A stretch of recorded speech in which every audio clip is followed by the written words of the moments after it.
Big Daddy Bo, two-time former world heavyweight champion, and you're watching Cool True Sports. True School Sports. True School Sports. There you go, champ. Thank you.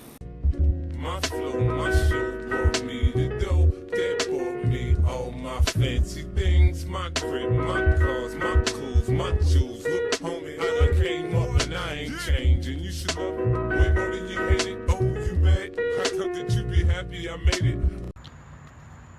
Hey, what's going on? It's your boy BT, and I came here to talk some boxing with the thousands of True School Sports subscribers. Now, patrolling the streets of Hollywood right now, just making some videos, because really I'm bored as hell where I'm at right now. I'm in the process of moving, but wanted to talk about Josh Kelly, you know, his fight with Ray Robinson, because it was this first like blemish on what's been a pretty good run as a prospect thus far. You know, a lot of people are split on Josh Kelly. Some people think he's the next big thing / world champion. Some people think he's a fucking hype job.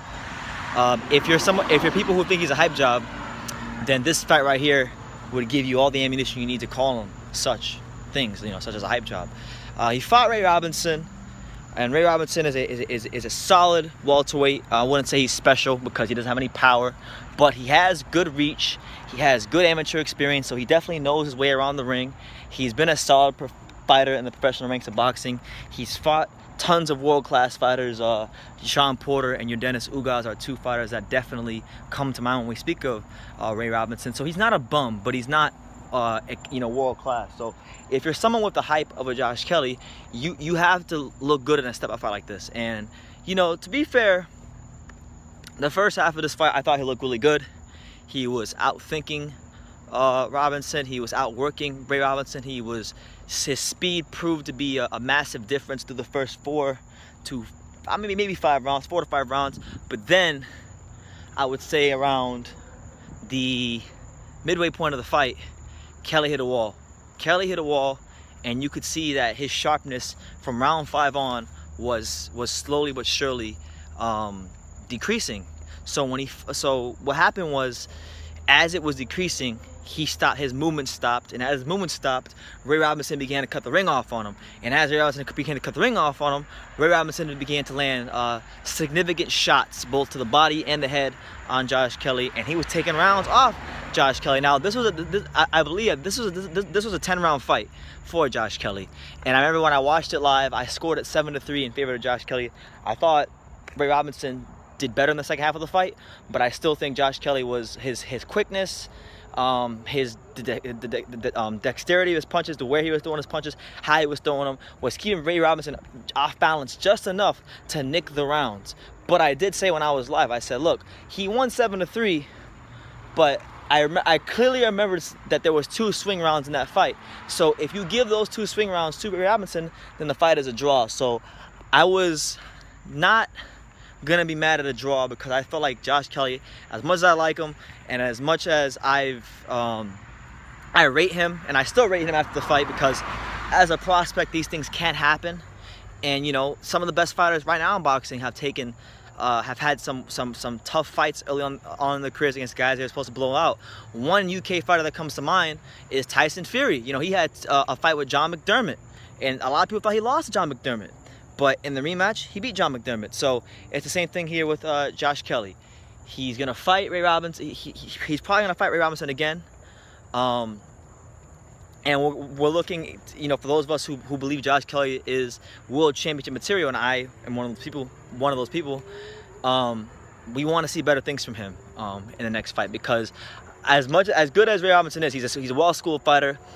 He can definitely hang. He can definitely hang with some of the top fighters at welterweight, but he doesn't beat the top fighters at welterweight.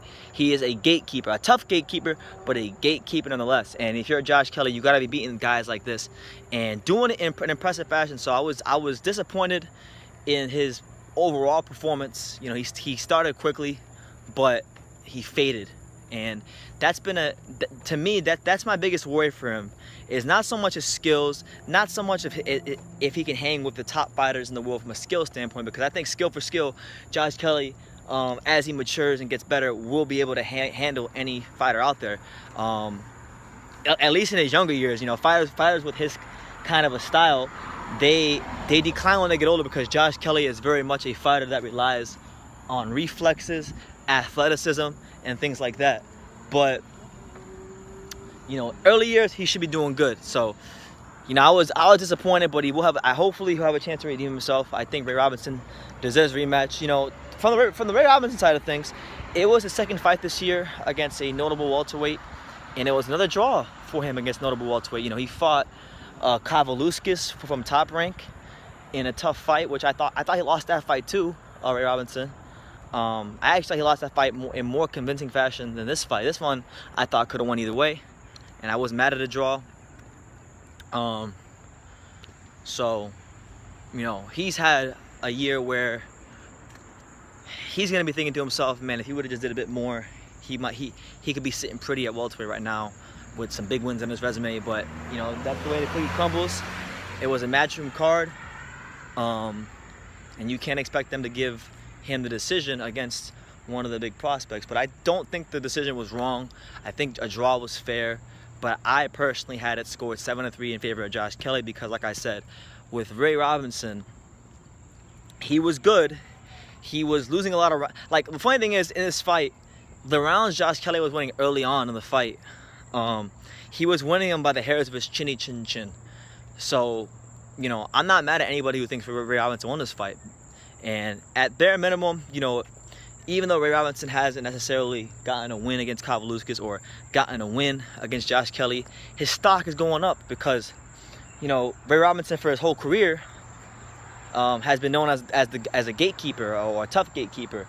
You know, a solid amateur. You know, I believe he beat Terrence Crawford in the amateurs, but he's been a solid gatekeeper in the professional ranks, because for as good of boxing skills as he does have, he's not someone that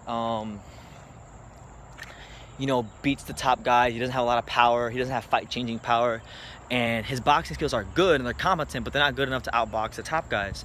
So, you know, he comes out of this with his stock raised. Kelly comes out of this with the first blemish of his career, and now we get to see just how good is Josh Kelly really. Is he gonna, you know, rise to the occasion and beat Ray Robinson in the rematch and move on to bigger and better things, or is he gonna get exposed for not being as good as advertised? And you know, these are the harsh realities of the fight game.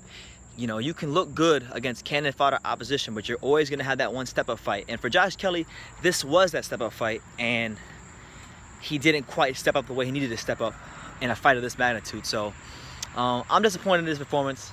You know, I thought he won the fight, but I'm not mad at the decision. I think he's got a lot of I think he's got lots to improve on.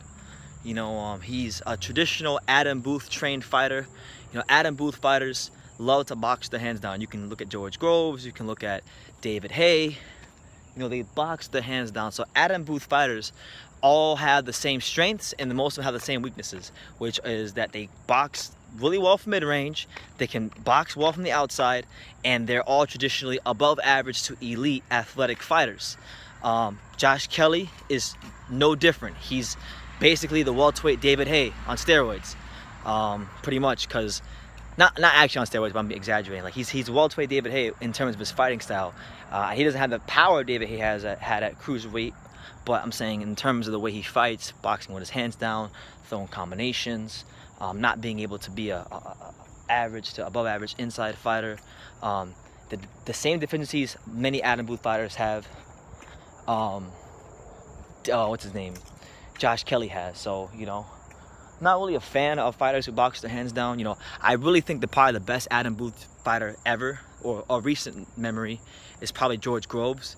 And even George Groves didn't improve the way he needed to improve, because I think George Groves really never maximized his skills. But that's just my objective opinion on George Groves. I'm a massive George Groves fan. Loved watching his fights. But yeah, anyway, I digress. Josh Kelly laid a massive egg against Ray Robinson. He needs to do better, and hopefully we see better from him. And in terms for Ray Robinson, it's been a tough year, but he hasn't taken a loss. He fought two quality upcoming welterweights with names that had that if they would have beat Ray Robinson, they would have moved on to bigger and better things. So he comes out of this I would believe would enhance reputation in boxing, and that can go a long way for his career. And you know, he's one of those tough, rugged Philadelphia fighters. You can never, the same way you can't ever count out a Mexican fighter because they're tough.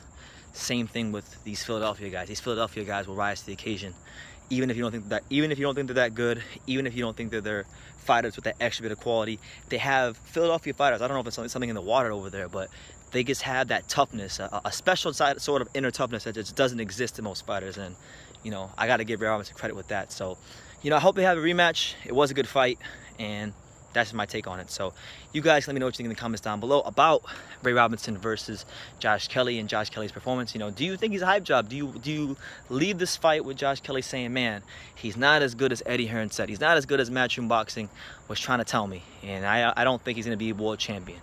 Personally, I think it was the perfect wake-up call at the perfect time for Josh Kelly, and he should beat Ray Robinson in the rematch. I think he will. So that's my take. Leave your comments down below. Smash that like button like it was your ex-girlfriend. And like I say in every single one of these videos, you can love me or you can hate me, but I'm just a kid from Daniel. So until next time, take care, guys. This is Showtime, Sean Porter. This is Aerosmith Jr. Hey everyone, this is Jesse Vargas. You're watching True School Sports. You're watching True School Sports. All right. And you're watching True School Sports. Stay tuned.